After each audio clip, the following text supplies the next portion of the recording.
മുൻമന്ത്രി P K Shrimati നൽകിയ പരാതിയിൽ ഇടപെട്ട് മുഖ്യമന്ത്രി പി കെ ശ്രീമതിക്കെതിരെ അപകീർത്തികരമായ വാർത്ത സംപ്രേഷണം ചെയ്ത മാധ്യമങ്ങൾക്കെതിരെ കർശന നടപടി സ്വീകരിക്കാൻ മുഖ്യമന്ത്രി നിർദ്ദേശം നൽകി. പരാതിയിൽ അടിയന്തരമായ അന്വേഷണം നടത്തി ആവശ്യമായ നിയമ നടപടികൾ കൈക്കൊള്ളാൻ ആഭ്യന്തര വകുപ്പിന് മുഖ്യമന്ത്രി നിർദ്ദേശം നൽകി.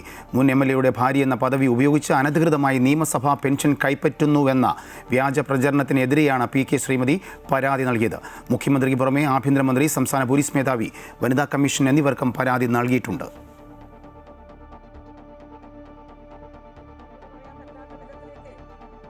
വ്യാജ വാർത്ത ചെയ്തവർക്ക് മാപ്പില്ല എന്ന് CPM കേന്ദ്ര കമ്മിറ്റി അംഗം പി കെ ശ്രീമതി. സംഭവത്തിൽ മാനനഷ്ട കേസ് നൽകും. വാർത്ത നൽകിയ പലരും വിളിച്ചു കാലിൽ വീണ് മാപ്പ് ചോദിക്കുന്നു എന്ന് പറഞ്ഞു. കോൺഗ്രസ് BJP നേതാക്കൾ വിളിച്ച് പിന്തുണ അറിയിച്ചിരുന്നുവെന്നും പി കെ ശ്രീമതി പ്രതികരിച്ചു.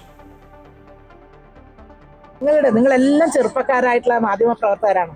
മനസ്സിലാക്കേണ്ടത്, നമുക്കൊരു ഇത്തരത്തിലുള്ള ആരോപണം ഉയർന്നു വരുമ്പോൾ അതിൻ്റെ വസ്തുതകൾ ബന്ധപ്പെട്ട ആളുകളുമായി ഒന്ന് ചോദ്യം ചെയ്ത് അത് ശരിയാണോ തെറ്റാണോ, നിങ്ങളുടെ അഭിപ്രായം എന്താണ് എന്ന് ചോദിച്ചാൽ ഇത്രയും വരില്ല.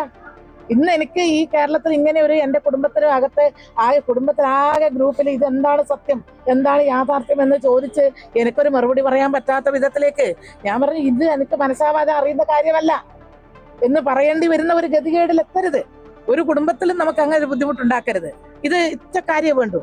ഇതിലിപ്പോൾ ഞാൻ ചെയ്യാൻ പോകുന്നത്, നമ്മൾ ഇന്നലെ ബഹുമാനപ്പെട്ട മുഖ്യമന്ത്രി ശ്രീ VD സതീശന്, ബഹുമാനപ്പെട്ട ആഭ്യന്തരമന്ത്രി ശ്രീ രമേശ് ചെന്നിത്തലക്ക്, അതുപോലെ DGPക്ക്, അതുപോലെ വനിതാ കമ്മീഷൻ ചെയർപേഴ്സൺ സതീദേവിക്ക്, ഇവർക്കെല്ലാം ഞാൻ പരാതി കൊടുക്കുകയും അതിൻ്റെ ഒരു കോപ്പി ഞാൻ വാങ്ങുകയും ചെയ്തിട്ടുണ്ട്. പിന്നെ ഇന്നിപ്പോൾ അത് പരാതിയാണ്. ഇന്ന് നിയമപരമായിട്ട് തന്നെ എനിക്ക് ഇത്രയും സമൂഹത്തിൽ അങ്ങേറ്റം മാനക്കേട് ഉണ്ടാക്കിയതിൽ എതിരായിട്ട് അഭിമാനത്തിന് ഏറ്റവും വലിയ ക്ഷതം ഉണ്ടായിട്ടുള്ള ഒരു സംഭവം എന്നുള്ള നിലയിൽ ഇത് ഉയർത്തിയവർക്കെതിരെ, ഈ വാർത്ത പടച്ചുണ്ടാക്കിയവർക്കെതിരെ ഞാൻ കേസ് കൊടുക്കാനാണ്, മാനനഷ്ടത്തിന് കേസ് കൊടുക്കാൻ വേണ്ടി തന്നെയാണ് തീരുമാനിച്ചിട്ടുള്ളത്. അതുപോലെ ഞാൻ വക്കീൽ അവിടെയുണ്ട്, എൻ്റെ കടലാസെല്ലാം എൻ്റെ കൈ. നിങ്ങളെല്ലാം ചെറുപ്പക്കാരായിട്ടുള്ള മാധ്യമ പ്രവർത്തകരാണ്.